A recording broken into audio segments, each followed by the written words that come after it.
Is a calorie a calorie? Well, for weight loss, the short answer is yes. A calorie is a calorie. And the funny thing is, I hear a lot of doctors and even experts talking about that all calories aren't equal and that you shouldn't eat this and you shouldn't eat that. And this is the right time of day to eat. And for certain times, you shouldn't eat certain things, like don't eat carbs in the morning. This is nonsense. None of this matters for weight loss. A calorie is a calorie. As long as you are in a calorie deficit, you will lose weight. And I can prove this, and I'm going to in a little bit. But think about it. Any diet you've ever been on, all of them, keto, intermittent fasting, Weight Watchers, Noom, Whole30, all these diets at their core have one thing in common. Just one. They all say you have to be in a calorie deficit. There is no diet that you can eat a surplus of calories and lose weight.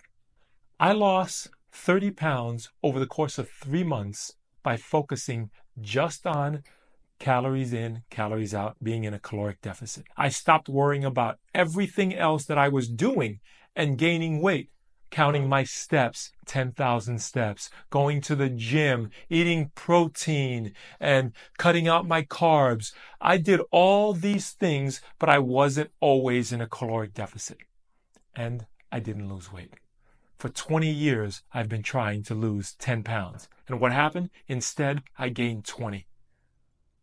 I promise you proof, and here it is. It's called the Twinkie diet. Mark Hobb, a professor of nutrition at Kansas State University, ate only Twinkies, Debbie's cakes, and Doritos. He ate junk food for 10 straight weeks. 10 straight weeks, and lost 27 pounds. He ate junk food every 3 hours.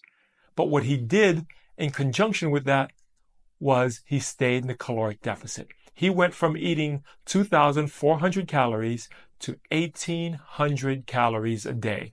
And he did that for 10 weeks and lost weight. Twinkies. It's called the Twinkie diet for a reason. Now, Twinkies is not even a food. But it goes to prove the point that it doesn't matter what you eat for weight loss. You will lose weight if you're in a caloric deficit. All you've got to do is focus on only one thing. And it makes it easy, doesn't it? Because you don't have to worry about all this other mumbo jumbo about what's the right time, what's the right food. Just stay in a caloric deficit and you will lose weight.